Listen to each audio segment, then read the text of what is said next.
Hello and welcome back. Dear learners, in the previous lessons we have talked about the origin of the Russian language. We have also learned about the Russian alphabet. Hello and welcome back. Dear learners, in the previous lessons we have talked about the origin of the Russian language. We have also learned about the Russian alphabet, its structure and nature.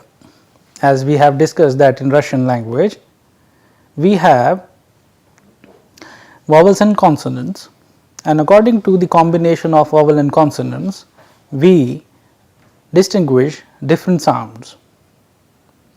In this series, we have specially deliberately attempted to make these kind of combinations comprising of vowels and consonants, so that you can distinguish between their sounds when used independently and combined together. We have also seen the usage of personal pronouns and possessive pronouns in Russian. We are also using words, expressions and verbs in making sentences. So far we have made several sentences like simple sentences, interrogative sentences, affirmative sentences and sentences with negations. We have seen the usage of da and niyat in our sentences.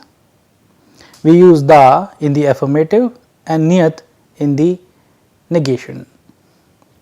You have also seen that how verbs in Russian are being conjugated. The fundamental rule has also been taught to you. In the previous lesson, we have talked about the days of the week, as well as we have also talked about the months of the year. We have seen that how the agreement between the adjective and noun are used. These endings of adjectives are totally based on the endings of the noun, depending upon their gender. In Russian, in a very detailed manner, we have also discussed about the gender of the noun. We have seen that how the gender of the noun qualifies its adjective. The relationship between the adjective and noun are of the utmost importance. These importance of adjectives and nouns are being taught to you with a few examples in Russian. In the previous lesson, we have talked about the usage of что and кто. In this lesson, we will be discussing about the usage of что and кто in a more detailed manner. So, shall we go ahead?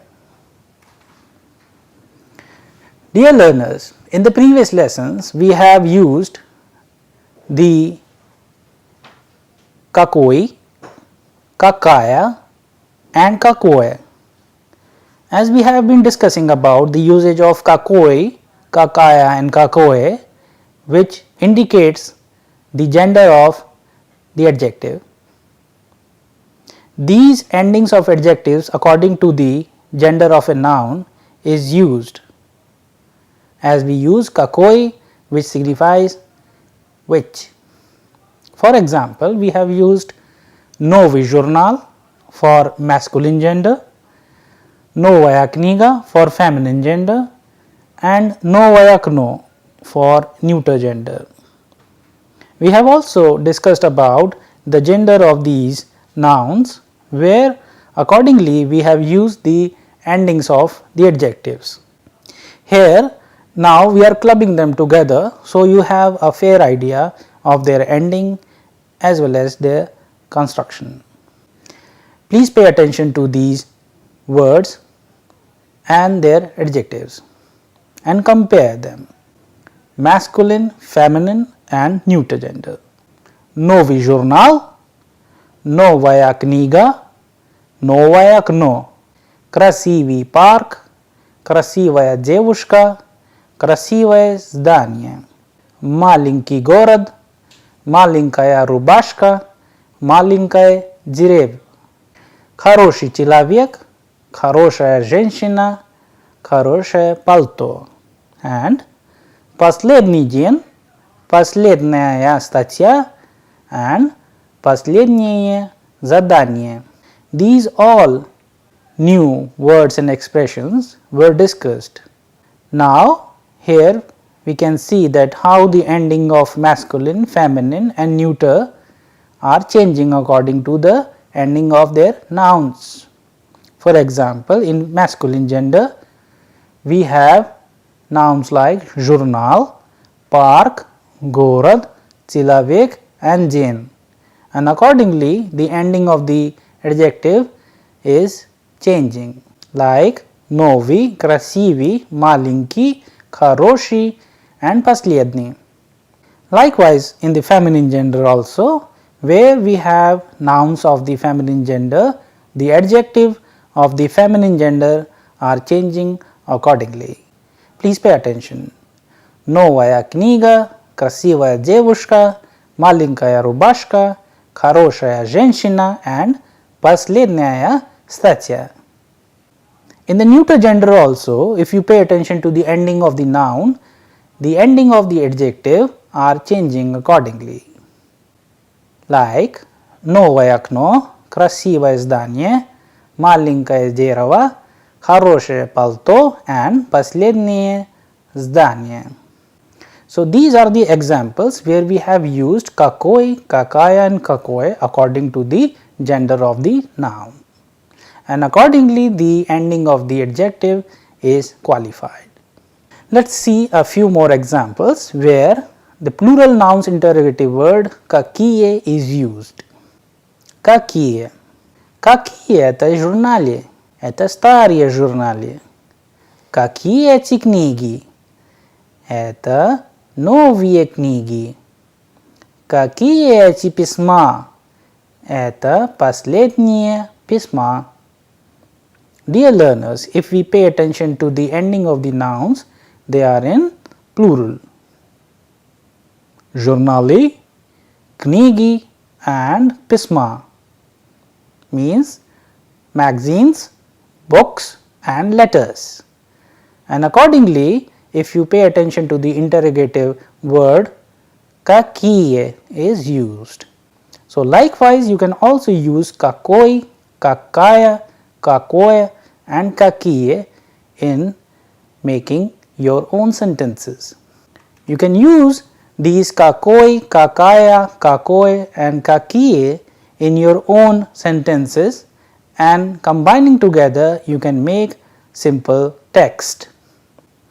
Dear learners, if you remember, in the previous lessons we have also discussed about the counting in Russian, as we have discussed about 1 to 10 counting in Russian. Let us revise them once again, and after that we will be discussing more about more numbers in Russian.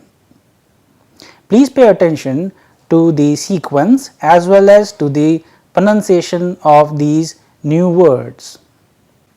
Один, два, три, четыре, пять, шесть, семь, восемь, девять and 10, as we have 1 to 10 counting in Russian. Now, we will start from 11 to 20. Please pay attention to the counting and pay attention to its pronunciation. 11 means 11, 12 means 12, 13 means 13, 14 means 14, 15 means 15, 16 means 16, 17 means 17, 18 means 18, 19 means 19 and 20 means 20. Here we have just learned the counting from 1 to 20. Now we will be learning the next part of the counting, that is from 21 to 30th. 21. 21. 22. 22. 23 23 24 24 25 25 26 26 27 27 28 28 29 29 and 30 30. Here, dear learners, you have just seen that how counting is very different and little bit difficult when pronounced for the first time. But if you pay attention to its construction, they are actually used in making all these new words from the first 10 words. For example, if you see that ajin has been used in ajinatsach, dwa has been used in dvinatsach, tri has been used in trinatsach, chitiri has been used in chitirnatsach, pyaj in pitnatsach, shest in shesnatsach, sem in semnatsach, vosim in vosimnatsach, jevich in jivitnatsach and dvatsach. So, more or less you need to remember the first 10 words of counting in Russian, and afterwards it is a simple task. Let us go to the next slide.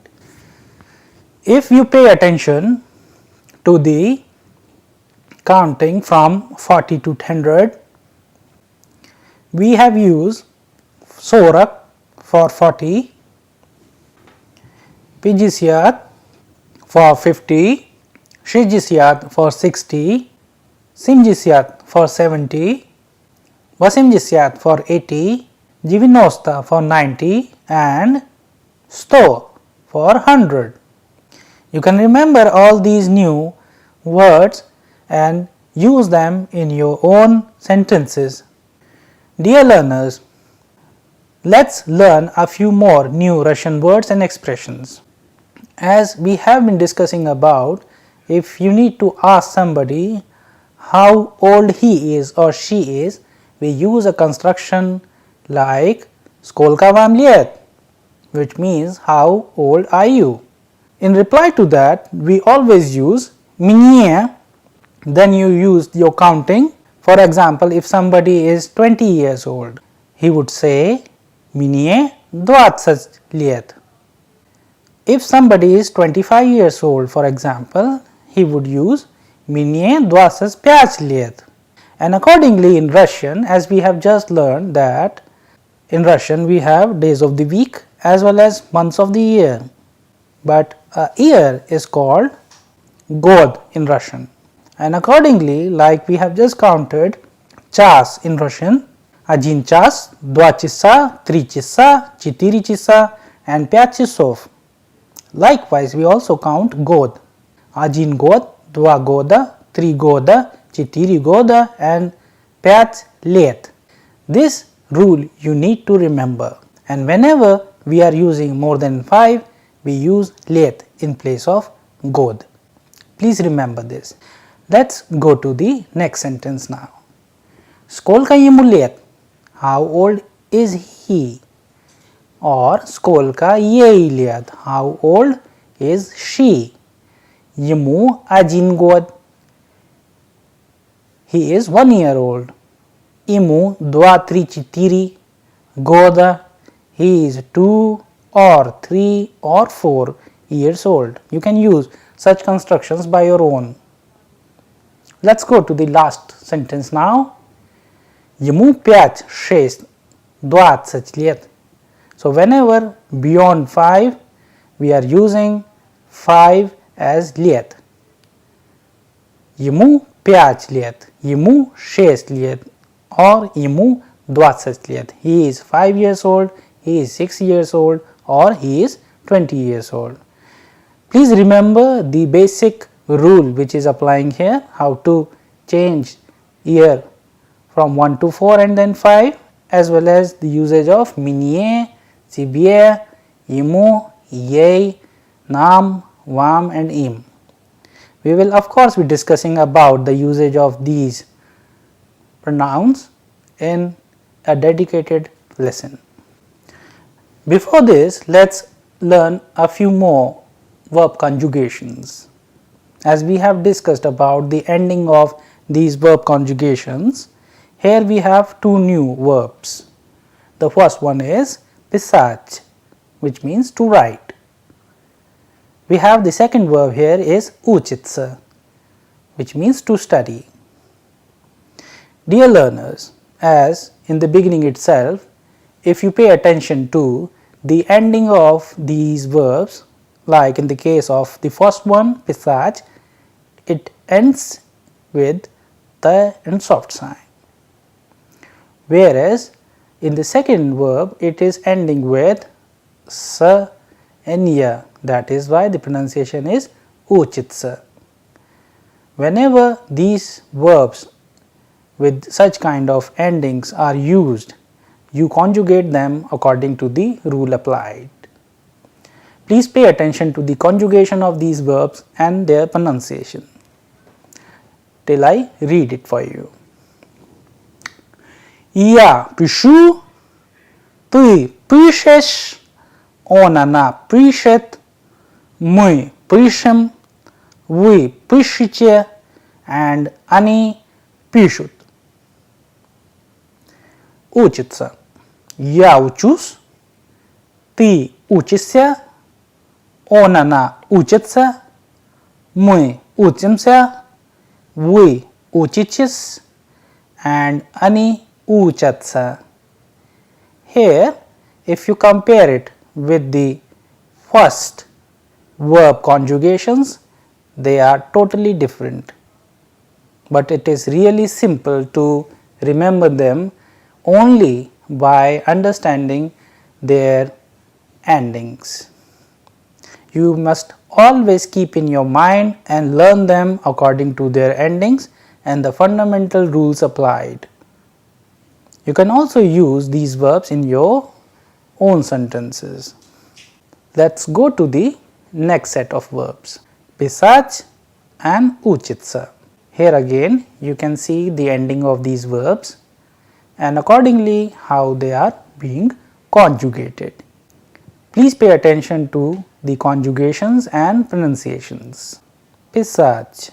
Я пишу, ты пишешь, он, она пишет, мы пишем, вы пишете, они пишут. Учиться. Я учусь, ты учишься, он, она учится, мы учимся, вы учитесь and они учатся. And accordingly you can also use these verbs in their conjugated forms in your own sentences. Here, as we have discussed the verbs of motion in Russian, here we are going to introduce you to the usage of the first verb of motion, that is идти. The second verb in the same category is ходить. The only difference between идти and ходить is that the first one shows an action which is incomplete, whereas ходить, it signifies complete action. As we have already done ходить in our previous lesson, let us learn more about the usage of verb идти, which means to go on foot. Идти. Я иду, ты идешь, он, она идет, мы идем, вы идете, они идут. Хотеть. Я хочу, ты хочешь, он, она хочет, мы хотим, вы хотите, они хотят. Dear learners, if you pay attention to the conjugated forms of these verbs, they are sounding different because their endings are different. And while learning all these verbs in their conjugated forms, you can also make your own chart of verbs which are similar and different. By doing this, you will be able to understand them in a more efficient manner and you will be able to identify the exact verb conjugation. You can also use these verbs in their conjugated forms while making your own sentences. Dear learners, you must do this exercise at home.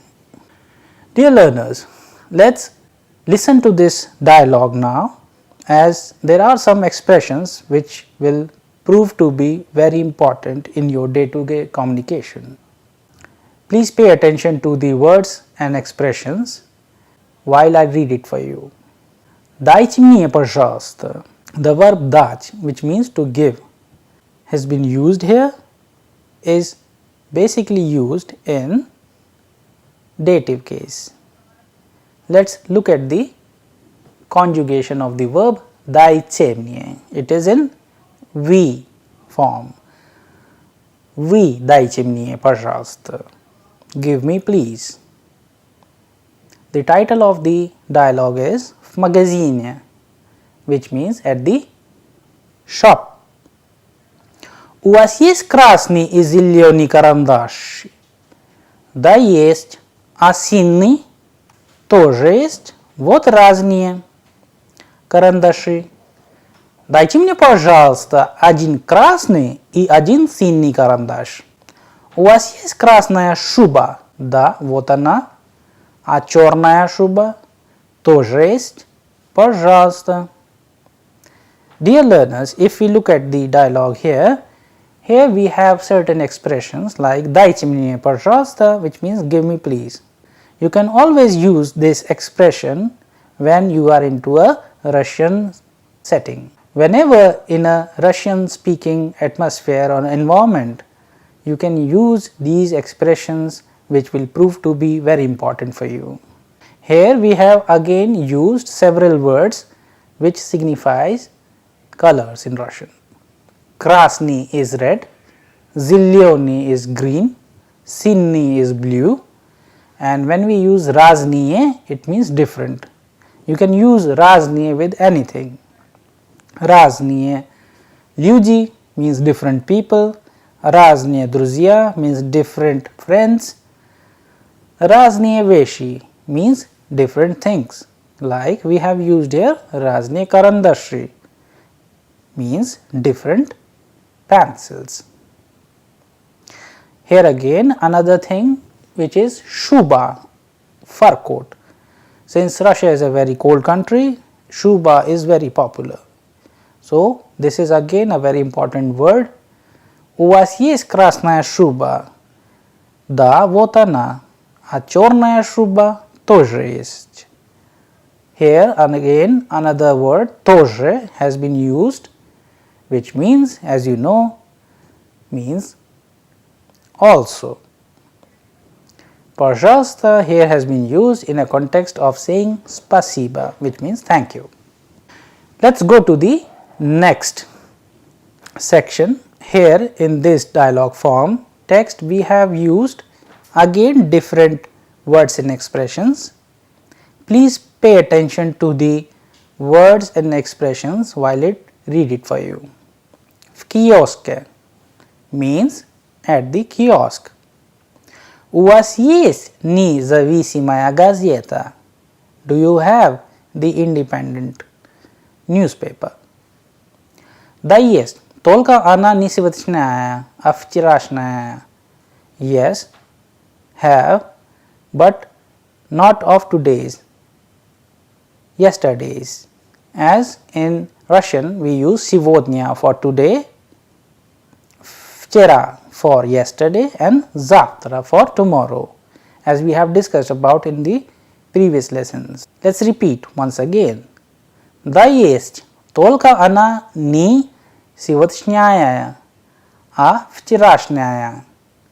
А какая сегодняшняя газета есть у вас? Московские новости. In Russian, for news, we use this word новости. Московские новости. Moscow's news. И we use for and. Российская правда, the Russian truth. Вот они, Дайте мне, пожалуйста, московские новости. Give me, please, Moscow's news. Accordingly, dear learners, you can also make your own sentences while using all such kind of expressions and words we have just used in this dialogue. The third one is na почте, which means at the post office. У вас есть марки и конверты? Do you have stamps and envelopes? In Russian, for stamp we have a word marka and convert for envelope. Here they are used in plural forms, that is why we are saying марки и конверты. Да есть. А открытки and postcards тоже есть. Дайте мне, пожалуйста, один конверт, 3 открытки и 4 марки.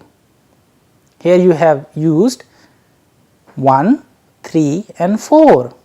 And according to the rule we have just learned, convert, открытка and marka has been converted.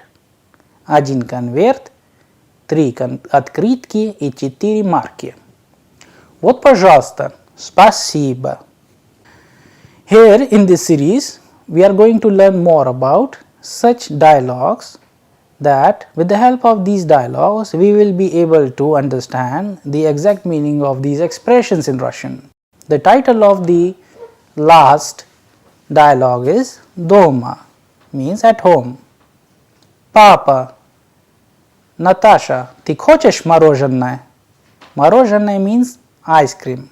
This is from the word moroz, which means frost or ice. You can use as in depending upon the context. Мороженое. Natasha, да хочу. Папа, а ты, Таня, тоже хочешь мороженое? Таня, да, я тоже хочу мороженое. So accordingly, in Russian we have several words for all such things which you need to be remember. Dear learners, with the help of these small dialogues, here we are using the usage of new words and expressions as well as verbs in their conjugated forms. With the help of these conjugated forms of verbs, now you are able to make your own simple sentences as well as sentences in interrogative, affirmative and in negation as well. Thank you.